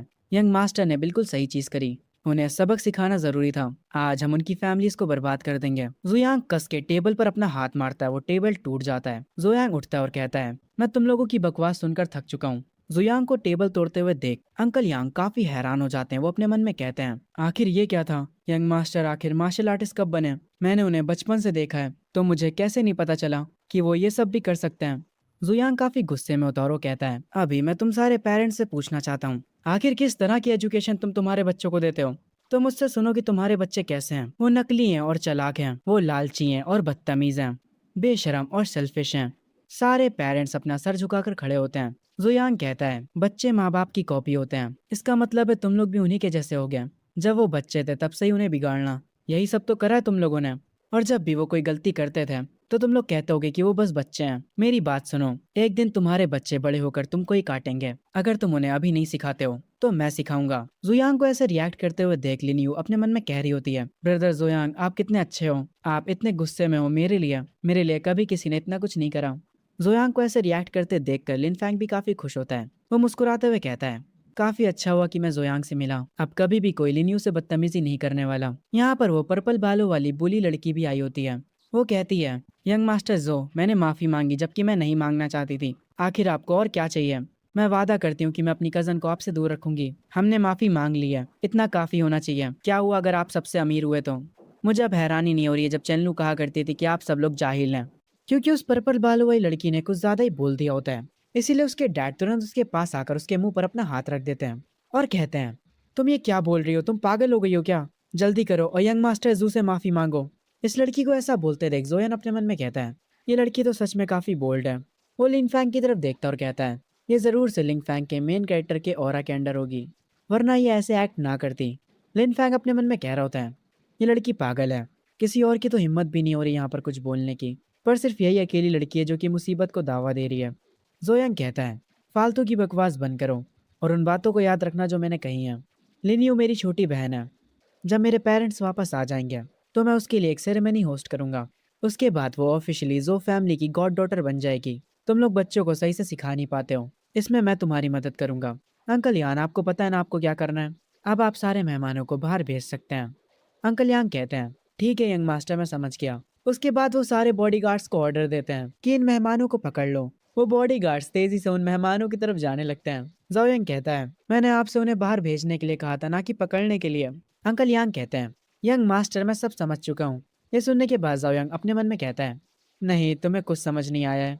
तुमसे मैंने कहा ही क्यों वो बॉडीगार्ड सारे लोगों को पकड़ने लगते हैं और उन्हें घसीट कर एक कमरे में ले जाते हैं। वो सबको जमीन पर बैठा देते हैं। अंकल यांग एक क्रीपी स्माइल देते हैं और कहते हैं, तुम लोग चुपचाप बैठ क्यों नहीं जाते हैं? अगर वो तुम्हें तेजी से मारे तो समझ जाओ ये तुम्हारे कर्मों का फल है। तुम्हें चीजें याद नहीं रहेंगी जब तक हम तुम्हें सबक ना सिखाएं। तुम लोगों की हिम्मत कैसे हुई यंग मास्टर की फैमिली की बेइज्जती करने की? लिन फैंग जोयांग के पास आता और कहता है, तुम्हारा शुक्रिया ब्रदर, तुमने लिनियुई के लिए काफी कुछ करा है। जोयांग उसे बीच में रोक कर ही कहता है, तुम किस बारे में बात कर रहे हो? छोड़ो यार वो सब, तुम्हें जो करना है करो, पर तुम लिनियुई को खुद के साथ सफर करने नहीं दे सकते। जोयांग तुरंत अंकल यांग को बुलाता है और उसकी एक आवाज से अंकल यांग भागते हुए उसकी तरफ आने लगते हैं। वो भागते भागते कह रहे होते हैं, यंग मास्टर क्या मेरे लिए कुछ ऑर्डर्स हैं? अंकल यांग को इतनी जल्दी यहाँ पर देखकर जोयांग हैरान हो जाता है। अंकल यांग कहते हैं, आपको कुछ खाने पीने के लिए चाहिए क्या? मुझे बताइए जो भी आपको चाहिए। जोयांग इनको देखकर अपने मन में कहता है, ये तो मेरे बुलाते ही तुरंत आ गए। वो आगे लिनियुई के साथ खड़ा होता और कहता है, अंकल यांग सब कुछ अरेंज करिए। लिनियुई कुछ दिनों के लिए यहीं रुकेगी। हर रोज आप ही उसको स्कूल छोड़ने जाएंगे। और अब मैं लिन फैंग से कहना चाहूंगा, भाई तुम उधर दरवाजा देख रहे हो ना, तो जाओ अब खुद से चले जाओ। ये सुनने के बाद लिन फैंग हैरान रह जाता है। वो अपने मन में कहता है, आखिर जोयंग करना क्या चाहता है? इसके पास बुरे इरादे तो नहीं है मेरी बहन को लेकर, पर वो सिर्फ 16 साल की है। जोयंग पर केस करो। खैर आगे लिन फैंग जैसे ही अपनी बहन से बात करने जाता है, अंकल यांग उसे कॉलर से पकड़ते हैं और जाकर बाहर फेंक आते हैं। वो बाहर खड़ा गुस्से में होता है और कहता है, अगर तुम जोयंग के बटलर ना होते तो मैं तुम्हें बताता कि मैं क्या कर सकता हूँ। आगे अंकल यांग गेट बंद कर लेते हैं। लिन फैंग उस गेट के पास जाता और कहता है, अंकल यांग मुझे माफ कर दीजिए, मैं जोयंग की काइंडनेस को समझ चुका हूँ। प्लीज अब मुझे अंदर आने दीजिए। अंकल यांग लिनियू से कहते हैं, अपने भाई के बारे में चिंता मत करो। वो उसे आगे ले जाते हैं और कह रहे होते हैं, यहाँ की मेट्स तुम्हें फ्रेशन अप होने में मदद करेंगी। जाओ और अपने कमरे में अच्छे से सो जाओ। घर के बाहर खड़ा बेचारा लिन फैंग रो रहा होता है। उसके ऊपर पत्तियां भी पता नहीं कहाँ से गिरने लगती हैं। वो आगे कहता है, लिनियू आखिर तुम अपने भाई को ऐसे कैसे छोड़ सकती हो? सी शिफ्ट होता है अगली सुबह। अंकल यांग कार निकाल कर खड़े होते हैं और कहते हैं, यंग मास्टर लिन फैंग और लिनियू प्लीज कार में आके बैठ जाइए। बेचारे लिन फैंग को काफी सर्दी लग रही होती है क्योंकि उसने पूरी रात बाहर गुजारी है। लिन यू लिंग फैंग को बताती है, ये इनकी सबसे बेकार कार है, ये अमीरों की दुनिया है। लिन फैंग कार को देखकर अपने मन में कहता है, मैं सच में इमेजिन भी नहीं कर सकता। जोयांग बस शो ऑफ करते जा रहे हैं। जब अंकल यांग इन्हें लेकर यहाँ से स्कूल निकलते हैं, तब यहाँ पर एक और भी कार आती है। हम जोयांग को देखते हैं जो कि अपने रूम में बैठा गेम खेल रहा होता है और वो हर बार हार जा रहा होता है। उसे काफी गुस्सा आता है और वो कहता है, क्या इस गेम में कोई चीटिंग कर रहा है? मैं आखिरकार इंस्टेंटली हर गेम में कैसे मरे जा रहा हूँ? तभी एक मेड उसके कमरे में आती है और उसको बताती है, यंग मास्टर यान फैमिली से मिस यान आई है और वो आपसे मिलना चाहती हैं। जो सुन के जोयंग थोड़ा हैरान होता है और कहता है, यान फैमिली से मिस यान? मुझे अब याद आया, वो यहाँ पर कॉन्ट्रैक्ट साइन करने आई है। वो जो मेड होती है वो यहाँ से चली जाती है। जोयंग अपने मन में कह रहा होता है, ये सब सिर्फ इसलिए हो रहा है क्योंकि मेरे जैसा सिम कुछ ज्यादा ही केयर करता था। मैंने ये सब सिर्फ चन्नू के लिए शुरू किया था, उसकी मदद करी और खूब सारे पैसे खर्चा करें, पर इसके बदले में मुझे कुछ भी नहीं मिला। जो फैमिली इस पैसे कमा रही है वो है यान फैमिली और चैन फैमिली। मैं बस एक मिडिल मैन हूँ। वो मेड को वापस से बुलाकर कहता है, यान शियान को मेरे लिए वेट करने के लिए बोलो। तभी जुयंग को याद आता है, यान शियन और चू लिंगटियन, अरे ये तो वही लड़की जिसके पीछे क्रेजी ड्रैगन किंग पड़ा है। तभी हम बाहर एक खूबसूरत लड़की को बैठा देखते हैं और यही लड़की होती है यान शियान। जोयंग उससे थोड़ा वेट कराकर फाइनली उसके पास जाता है और कहता है, मिस यान आपसे मिलकर काफी खुशी हुई। हमारे वहाँ देखो तो आज कितनी रेयर गेस्ट आई हैं। यान शियान सोफे से उठती है, अपना हाथ आगे बढ़ाती है और कहती है, काफी टाइम हो गया जू। पर जोयांग उससे हाथ नहीं मिलाता है। वो थोड़ा दूर जाकर सोफे पर बैठ जाता और कहता है, अरे यार मेरे साथ इतना फॉर्मल मत हो, हम इतने सालों से साथ में काम कर रहे हैं। चलो भी अब डायरेक्ट काम की बात पर आओ। यान शियान अपना हाथ वापस से पीछे कर लेती है और अपने मन में कहती है, जोयांग आज थोड़ी वियर्ड एक्टिंग कर रहा है। वो चेनलू की फ्रेंड से काफी अच्छे से बात किया करता था, पर आज इसे क्या हुआ है? यान शियान को देखकर जोयांग अपने मन में कहता है, ये लड़की सच में एक टॉप क्लास रिच ब्यूटी है, ये काफी सुंदर है। नहीं नहीं, मुझे ये सब नहीं सोचना चाहिए, मैं कोई सिंप नहीं हूँ। खैर आगे यान शियान कहती है, मेरे फादर आज बिजी थे, इसीलिए हमारी कॉरपोरेशन की इंचार्ज मैं हूँ। जोयांग अपना हाथ ऊपर करता और कहता है, मैं उस कॉन्ट्रैक्ट को कैंसिल कर रहा हूँ। ये सुनने के बाद यान शियान को काफी गुस्सा आता है और वो अपने मन में कहती है, ये कॉन्ट्रैक्ट को कैंसिल कर रहा है? क्या ये पागल हो गया है? ये तो चेनलू के लिए पागल हुआ करता था और अब ये कॉन्ट्रैक्ट को कैंसिल कर रहा है। जोयांग अपने सोफे पर बैठा होता और कहता है, मिस यान आपने वो सुना है ना, मैं पहले सिंप हुआ करता था और उस चैनलू के लिए मैंने अपना दिमाग खो दिया था। यान शियान अपने मन में कहती है, तुम ये बात मुझे क्यों बता रहे हो? हर कोई शहर में जानता है। मुझे यकीन नहीं हो रहा इसने खुद से मान लिया, इसके पास काफी हिम्मत है। यान शियान थोड़ा हंसती है और कहती है, जो तुम मजाक कर रहे हो है ना, तुम अभी काफी जवान हो, तो तुम सिर्फ एक लड़की के पीछे क्यों पड़े हो? ये सुनने के बाद जोयांग अपने मन में कहता है, एक सेकंड, ये कुछ गलत नहीं कह रही है। अगर तुम अपनी तरफ इशारा कर रही हो तो मुझे पक्का यकीन है तुम्हारा ड्रैगन किंग हस्बैंड मेरे पीछे चाकू लेकर भागेगा। आगे जोएंग कहता है, पर फिर मुझे पता चल गया। मैं पिछले दिन मंदिर में गया था, वहाँ मुझे बुद्धा का आशीर्वाद मिला। उन्होंने मुझे रास्ता दिखाया और मुझे सब कुछ साफ साफ दिखने लगा। लड़कियां मेरी जिंदगी में बस मुश्किलें बढ़ाती हैं। चेनलू या जो भी हो वो लड़की, वो मेरे टाइम के लिए वर्थ इट नहीं है। ये सुनने के बाद यानशियान अपने मन में कहती है, तो तुम्हें समझ में आ गया। पर बेवकूफ, मुझे ऐसा लगता है कि तुम्हें एलियंस ने पोजेस कर लिया है। कितना बेकार बहाना है तुम्हारे पास। पर रियलिटी में वो मुस्कुराते हुए कहती है, कॉन्ग्रेचुलेशन, तुम्हें अब समझ आ गया। जुयान कहता है, हाँ हाँ मुझे समझ आ गया। और अगर हम कॉन्ट्रैक्ट की बात करें तो उसे कैंसिल करने की अब कोई नीड नहीं है। बस उसे थोड़ा सा बदल देते हैं। उसे चेंज कर दो डायरेक्ट कॉपरेशन में बिटवीन यान एंड जू फैमिलीज में। बाकी सारी चीजें लॉयर्स को हैंडल करने दो। मेरे साथ रहोगी तो तुम बहुत पैसा कमाओगी। ये सुनने के बाद यानशियान अपने मन में कहती है, एक सोलो डील मुझे ज्यादा बेनिफिट होगा। क्या ये मेरे पीछे पड़ा है? पर मैं ऑलरेडी शादीशुदा हूँ। जुयांग कहता है, मैंने सुना है मैडम यान का बर्थडे जल्दी ही आने वाला है। इस कॉन्ट्रैक्ट को मेरी तरफ से एक अर्ली बर्थडे गिफ्ट समझ लेना, और जब उनका बर्थडे आएगा तो मैं एक बहुत बड़ा प्रेजेंट लेकर खुद से आऊंगा। ये सुनने के बाद यानशियान अपने मन में कहती है, ओह तो ये सब उनके बर्थडे के लिए है। मैं फालतू में ज्यादा सोच रही थी। मैं कुछ ज्यादा ही नार्सिसिस्ट बन चुकी हूँ। जोएंग कहता है, कोई हमारे मेहमान को बाहर छोड़ कर आओ। यानशियान सोफे से उठते वक्त कहती है, जू मैं तुम्हें बर्थडे पार्टी का इनविटेशन भेज दूंगी। उम्मीद करती हूँ कि तुम जरूर आओगे। और ये कहकर वो यहाँ से जाने लगती है। एक मेड उसे बाहर तक ले जाती है। जोएंग उसे पीछे से बाय बोल रहा होता है। उसके बाद वो वापस अपने रूम में जाने लगता है और कह रहा होता है, ओके सारा काम हो गया, अब सोने का वक्त है। जिंदगी कितनी अच्छी होती है जब तुम सिर्फ रिलैक्स करते हो। जोयांग का सिस्टम स्प्रिट कह रहा होता है, मेरा होस्ट कितना होपलेस है, इसको सनशाइन दे दो और ये शाइन करने लगता है। और ये बंदा टोटली भूल जाता है कि ये एक विलन सिस्टम का होस्ट है। तभी से ही शिफ्ट होता है चैन फैमिली में। काफी सारे बॉडीगार्ड्स यहाँ पर खड़े होते हैं और एक पर्सन सोफे पर बैठा होता है। उसके सामने चेनलू खड़ी होती है। जो चेनलू होती है वो रो रही होती है और उसके गालों पर निशान होता है। वो रोते हुए कहती है, जोयंग ने मुझे मारा और हमारी डील को कैंसिल कर दिया। पर फिर भी उसे मुझे मारना नहीं चाहिए था। मैं रियल विक्टिम हूँ। पर यह सुनने के बाद चेनलू के डैड काफी गुस्से में आ जाते हैं और वो कहते हैं, तुम दोबारा से रोने लगी। तुम बस रोती ही रहती हो। तुम आखिर सोच क्या रही थी? क्या तुम ये सोच रही थी कि तुम जोयंग से पंगे ले सकती हो? चेनलू कहती है, डैड आप उससे डरते क्यों हैं? हमारी चैन फैमिली भी काफी अमीर है, तो मुझ पे इतना गुस्सा क्यों होना? उसके डैड कहते हैं, कुछ भी हो अभी के लिए चीजें ऐसी ही हैं। बातें करने में टाइम वेस्ट नहीं करना चाहिए। हमारी फैमिली वैसे भी इतनी नहीं गिरने वाली अगर जू फैमिली हमें छोड़ भी देती है तो। तभी मेन गेट से यहाँ पर अंकल यांग एंट्री मारते हैं, वो भी काफी सारे लोगों के साथ, और वो कह रहे होते हैं, तुमने सही कहा। चेनलू के डैड उन्हें देखकर उठते हैं और गुस्से में कहते हैं, तुम्हारी हिम्मत कैसे हुई हमारे घर में घुसने की? अंकल यांग कहते हैं, मैं मास्टर जोयंग का बटलर हूँ। मैं यहाँ पर तुम्हारे कॉन्ट्रैक्ट की पेनल्टी पे करने आया हूँ। ये सुनने के बाद चेनलू के डैड काफी हैरान हो जाते हैं और वो अपने मन में कहते हैं, क्या जोयंग सच में कॉन्ट्रैक्ट को एंड कर रहा है? अंकल यांग कुछ डॉक्यूमेंट्स को अपने हाथ में लेते हैं और वो कहते हैं, ये टोटल 38 कॉन्ट्रैक्ट्स हैं और इन कॉन्ट्रैक्ट्स की वैल्यू है 100 बिलियन। हर कॉन्ट्रैक्ट पे 1 युआन पेनल्टी है। ये लो 40 युआन, छुट्टे अपने पास रख लेना। अंकल यांग अपने मन में कहते हैं, यंग मास्टर का प्लान काफी अच्छा था। पेनल्टी के तौर पर चैन फैमिली को 1 युआन देकर काफी अच्छा लग रहा है। चेनलू के डैड काफी गुस्सा हो जाते हैं और वो कहते हैं, तुम्हारी हिम्मत कैसे हुई हमारी चैन फैमिली की इंसल्ट करने की? ये सुनने के बाद अंकल यांग कहते हैं, अरे फैमिली हेड आप गलत हैं। कॉन्ट्रैक्ट के हिसाब से तो 38 युआन ही पेनल्टी थे, पर हमने आपको 2 एक्स्ट्रा युआन दे दिया। तो ये इंसल्ट कैसे हुई? या फिर आप जू फैमिली को नीचा दिखा रहे हैं? ये सुनने के बाद चेनलू के डैड अपने मन में कहते हैं, ये तो हमारी बहुत ही बेइज्जती हो रही है। पर ये ऑफिशियल कॉन्ट्रैक्ट है। ये बंदा अपने काम में कुछ ज्यादा ही अच्छा है। अंकल यांग हंसते हैं और अपने आदमियों से कहते हैं, चलो यहाँ से चलते हैं। और वो सब लोग यहाँ से जाने लगते हैं। तभी चेनलू के डैड के पास एक बॉडीगार्ड आकर कहता है, मास्टर हम उन्हें जाने नहीं दे सकते। वो ऑलमोस्ट हमारी फैमिली की पूरी वर्थ है। अगर बात फैमिली की आ गई है तो आप जुयंग को चेनलू की शादी का ऑफर दे दीजिए और जुयंग से माफी की भीख मांगिए। चेनलू ये सब सुन लेती है। वो कहती है, आखिर तुम क्या बकवास कर रहे हो? तुम्हें जुयंग के पास जाना है तो तुम जा सकते हो। चेनलू के डैड अपने मन में सोचते हैं, वो 100 बिलियन फैसला करेंगे कि हमारी फैमिली मरेगी या जिएगी। हम इस कॉन्ट्रैक्ट को खत्म होने नहीं दे सकते। चेनलू के डैड भागते हुए बटलर को रोकने के लिए जाते हैं। वो भागते भागते घर से बाहर आ जाते हैं और हम देखते हैं अंकल यांग यहाँ पर काफी सारे रिपोर्टर्स के साथ खड़े होते हैं इन्हीं के घर के बाहर।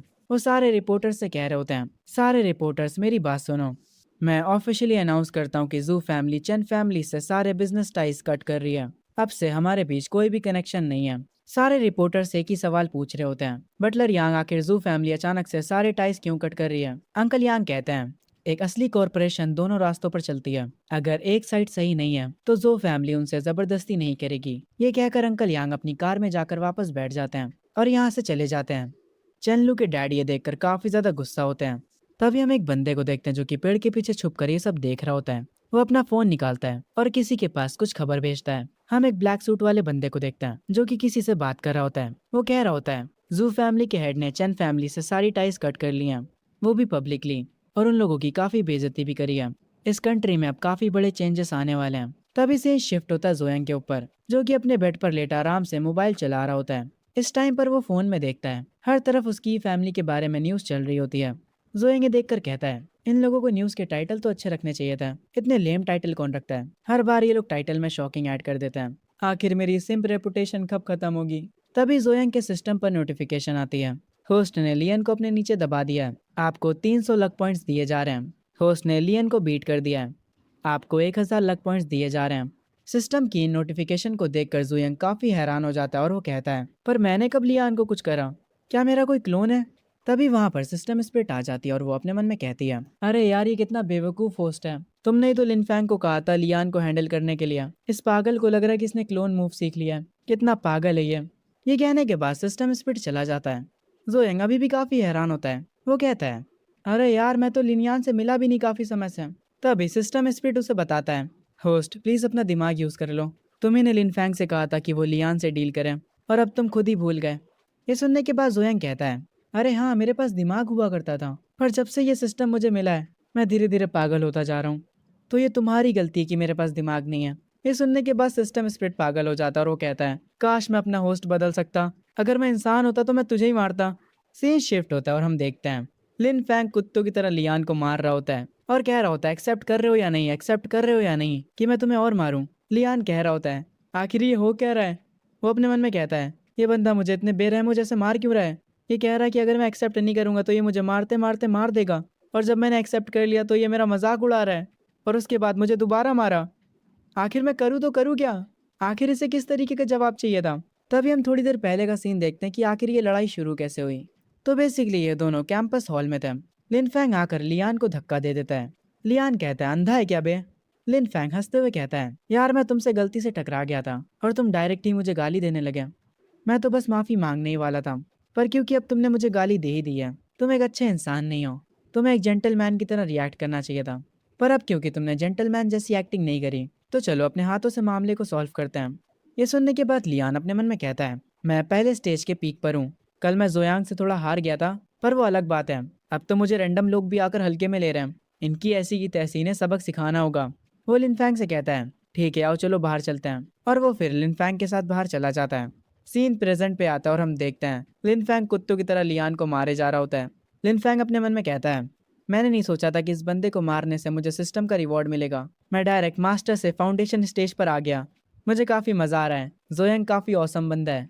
लियान कहता है छोड़ो मुझे, लड़ाई करना बंद करो, अब मैं हार चुका हूँ, मैं गिव अप करता हूँ। लिनफैंग उठ जाता है और उसे छोड़ देता है। लिनफैंग कहता है इस बात को याद रखना बच्चे, अब से अपनी आंखें खुली रखना, तुम हर किसी से पंगे नहीं ले सकते हो।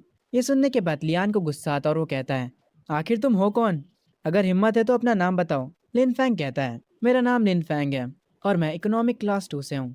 अब तो मैंने तुम्हें नाम भी बता दिया और क्लास भी, जो बिगाड़ पाओ बिगाड़ लो, मैं वैसे भी हर टाइम तैयार रहता हूँ। ये कहने के बाद लिनफैंग यहाँ से चला जाता है। लियान काफी गुस्से में होता है। वो अपनी पॉकेट से अपना फोन बाहर निकालता है और अपने एक अंकल को कॉल करता है और कहता है अंकल शियान मुझे किसी ने कॉलेज में मारा है, आपको मेरी मदद करनी होगी। फोन के दूसरी तरफ से आवाज आती है तुमने क्या कहा, किसकी हिम्मत हुई तुम्हें मारने की, लग रहा है उन्हें अपनी जिंदगी से प्यार नहीं है। लियान कहता है वो हमारे ही कॉलेज का बंदा है, एक गरीब लड़का जिसका नाम लिनफैंग है। उसके अंकल फोन की दूसरी तरफ से कहते हैं ठीक है तुम बस इंतजार करो, उस बंदे की फील्डिंग मैं सेट करता हूँ। तभी हमें थोड़ी देर बाद का सीन दिखाया जाता है। कुछ पुलिस वाले लिनफैंग को घेर लेते हैं। एक पुलिस ऑफिसर उससे कहता है तुम्हारा नाम लिनफैंग है ना। लिनफैंग कहता है हाँ मेरा ही नाम है लिनफैंग, क्या हुआ। पुलिस वाला अपना आईडी कार्ड दिखाता और कहता है मैं लॉ इन्फोर्समेंट से चीफ वोंग हूँ, डिप्टी डायरेक्टर शियान ने तुम पर रिपोर्ट करी है, उन्होंने कहा कि तुमने अपनी एनर्जी का यूज करके किसी को हर्ट करा है, चलो हमारे साथ आओ इन्वेस्टिगेशन के लिए। ये सुनने के बाद लिनफैंग हैरान रह जाता है। वो अपने मन में कहता है मैंने अपनी पावर्स का यूज करके किसी को मारा, पर मैंने तो उसे अपने हाथों से मारा था, लियान ने मुझ पर झूठा केस लगा दिया। लिनफैंग जल्दी से अपना फोन निकालता है और किसी को फोन लगाता है। वो पुलिस वालों से कहता है एक सेकंड रुक जाओ, मुझे किसी को कॉल लगाने दो। ये सुनने के बाद वो पुलिस वाला अपने मन में कहता है ये लड़का बेचारा अनलक्की है, ये चाहता तो किसी से भी पंगे ले सकता था, पर इसे डिप्टी डायरेक्टर शियान से ही क्यों पंगे लेने थे। अब इसका कुछ नहीं हो सकता। ठीक है लिनफेंग, जिसको कॉल कर रहे हो उसको जल्दी कॉल करो, हमारा टाइम बर्बाद मत करो। लिनफेंग जोयांग को कॉल करता और उससे कहता है, जोयांग मुझे अरेस्ट किया जा रहा है। लियान ने मुझे झूठे केस में फंसा दिया है कि मैंने उस पर वेपन से अटैक किया है। जल्दी कुछ करो और मेरी बेल कराओ। ये कहकर लिनफेंग कॉल को काट देता है और पुलिस वालों से कहता है, चलो चलते हैं। लिनफेंग अपने मन में कहता है, यार पर मैं तो इमॉर्टल एम्परर हूँ, मुझे तो इस दुनिया पर रूल करना था। मेरा बस आज दूसरा दिन है अर्थ पर और मैं आज ही जेल जा रहा हूँ। ये कितना एम्बैरेसिंग है। सीन शिफ्ट होता है जोयांग पे। वो ये सुनने के बाद हंसने लगता है और कह रहा होता है, बताओ ये लोग फॉर्मर एम्परर को जेल में भेजने वाले हैं। ये प्लॉट ट्विस्ट तो काफी अजीब है। नॉवेल्स में तो पुलिस वाले चीजों से दूर रहते हैं, पर ये चीज लिनफैंग के साथ क्यों हो रही है। मेरा नंबर 1 हेल्पर अरेस्ट हो चुका है। जोयांग अपने कोट को पहनता और कहता है, मुझे उसकी मदद करनी होगी।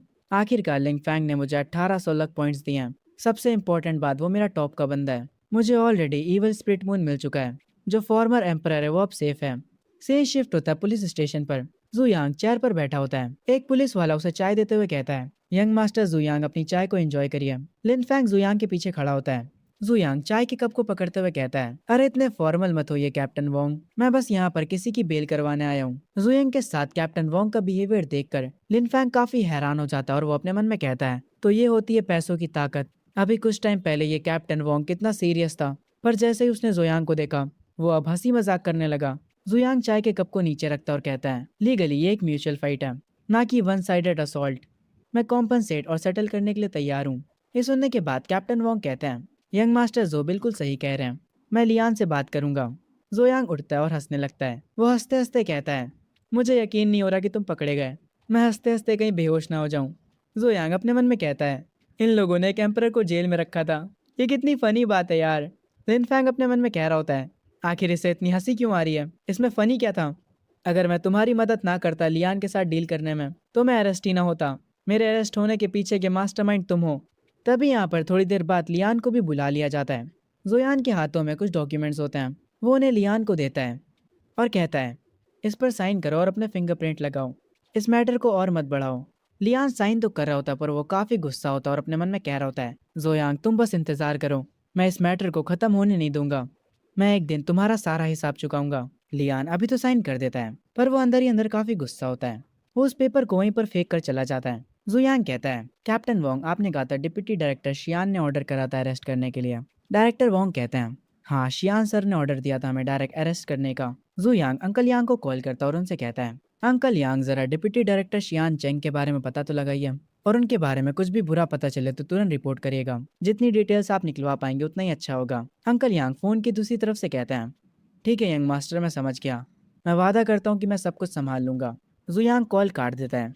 वो हंसते हुए डायरेक्टर वोंग से कहता है, डायरेक्टर वोंग यही तुम्हारा चांस है लेवल अप करने का। ये सुनने के बाद डायरेक्टर वोंग खुश हो जाते हैं और वो कहते हैं, आपका शुक्रिया यंग मास्टर जो। सीन शिफ्ट होता है। जोयांग ने लिनफैंग की बेल करा दी होती है। वो लोग बाहर सड़क पर चल रहे होते हैं। जोयांग लिनफैंग से कहता है, अगली बार ध्यान रखना यार, मास्क पहनने के बाद ये सब काम करा करो ताकि तुम्हें कोई पहचान ना पाए। बस मारो और भाग जाओ, कोई पहचान ही नहीं पाएगा कि ये तुम थे।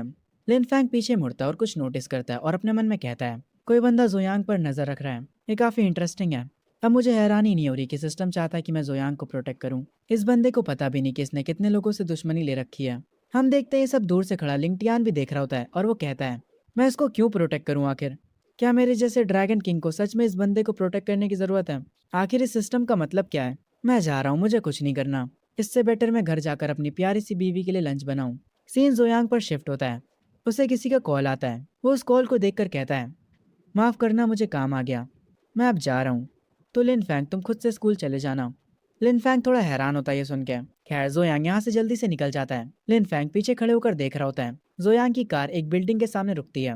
वो अपनी कार से उतरता है और इस बिल्डिंग को देखकर अपने मन में कहता है, हमारी फैमिली ने ये बिल्डिंग उन्हें लीज पर दी थी, उन्हें हमें रेंट देना चाहिए फेवर के तौर पर।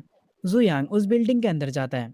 हम देखते हैं वहां पर यान शियान होती है और उसके पीछे एक आदमी जो कि अपने हाथों में फूलों का बुके लिए होता है। वो यान शियान से कह रहा होता है, शियान प्लीज मेरी बात सुनो, ये फ्लावर्स इम्पोर्टेड हैं, बाहर से मंगवाएं, ये बहुत ज्यादा महंगे हैं, प्लीज इन्हें ले लो। यान शियान पीछे मुड़ती और कहती है, फैंग जिंगमिंग हम ज्यादा क्लोज नहीं हैं, इसीलिए मुझे शियान मत बुलाओ, मेरी एक मीटिंग है, इसीलिए मेरा पीछा करना बंद करो। जुयांग दूर से खड़े होकर ये सब देख रहा होता है और अपने मन में कहता है, देखो तो जरा, एक क्लूलेस रिच लड़का ड्रैगन किंग की बीवी के पीछे पड़ा है। हम देखते हैं वो बंदा यान शियान का हाथ पकड़कर उसे जबरदस्ती आगे ले जाने लगता है। आगे वो बंदा कहता है, शियान आखिर तुम किस मीटिंग के बारे में बात कर रही हो? उन्हें बस मेरा नाम बता दो और वो लोग मीटिंग को कैंसिल कर देंगे। उनकी हिम्मत भी नहीं है मेरी बेइज्जती करने की। तभी जुयांग यहाँ पर आता है और कहता है, आखिर तू है कौन जो वो लोग तेरी इज्जत करेंगे? तुम कुछ भी नहीं हो। जुयांग अपने मन में कहता है, मैंने नहीं सोचा था कि मैं इस मैटर में दखल दूंगा।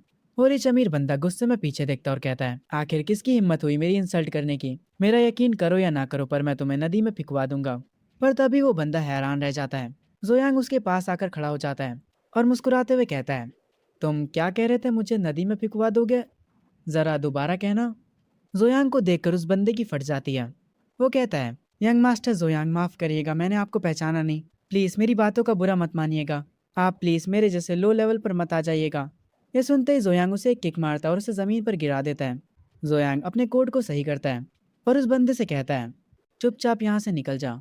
जुयांग अपने मन में कहता है, ड्रैगन किंग, मैंने तुम्हारी वाइफ को प्रोटेक्ट किया। जब मैं चाइल्ड ऑफ डेस्टिनी को अपने नीचे कर लूंगा तो तुम बिलियन फैंग जैसे मेरी मदद करने लगना। वो बंदा घुटनों पर बैठकर कहता है, यंग मास्टर जो, मैं यहाँ से जा रहा हूँ। ये क्या कर वो यहाँ से चला जाता है। सीन शिफ्ट होता है मीटिंग रूम की तरफ। यान शियान और जुयांग बैठे होते हैं। यान शियान जुयांग से कहती है, यंग मास्टर जो, आपका शुक्रिया। जुयांग कहता है, अरे तुम्हें यंग मास्टर बोलने की जरूरत नहीं है। तुम मुझे जोयांग बुला सकती हो। अनजानो जैसा बिहेव मत करो और मुझे कॉन्ट्रैक्ट दिखाओ। यान शियान अपने पर्स को खोलती है और उसमें से कॉन्ट्रैक्ट के पेपर्स निकालती है। वो उन डॉक्यूमेंट्स को जोयांग के पास लेकर आती है और उसे दे देती है। जोयांग अच्छे से बैठकर उन पेपर्स को चेक करने लगता है। उनको अच्छे से देखने के बाद वो उन पर अपना साइन कर देता है। ये देखकर यान शियान कहती है, तुमने पूरे डॉक्यूमेंट्स को नहीं पढ़ा? क्या तुम बिना पढ़े उन्हें साइन करने वाले हो? जोयांग कहता है, अब से हम एक परिवार हैं, इसीलिए इतना केयरफुल होने की जरूरत नहीं है। ये सुनने के बाद यान शियान थोड़ा शॉक हो जाती है और वो अपने मन में कहती है, एक सेकंड रुको, इसका क्या मतलब था? क्या ये मुझे पसंद करता है? पर मैं पहले से शादीशुदा हूँ। अगर यही बात है तो मुझे लिंगटियान के साथ यहाँ से भागना होगा। जोयांग अपनी चेयर से उठता है। यान शियान अपने हाथ में एक इनविटेशन लिए होती है और उसे जोयांग को देते हुए कहती है, 2 दिनों बाद मेरी ग्रैंड माँ का बर्थडे है, तुम्हें वहाँ जरूर आना होगा। जोयांग उस बर्थडे के इनविटेशन को ले लेता है। वो उसे देखते हुए कहता है, हाँ मैं वहाँ जरूर आऊँगा। और वो अपने मन में कहने लगता है, एक बर्थडे पार्टी है ना, मैं उम्मीद करता हूँ ये पार्टी अच्छी हो। वहाँ पे ड्रैगन किंग भी होगा। मैं इस पार्टी के लिए काफ़ी एक्साइटेड हूँ। मीटिंग पूरी करने के बाद जोयांग बिल्डिंग से बाहर आ जाता है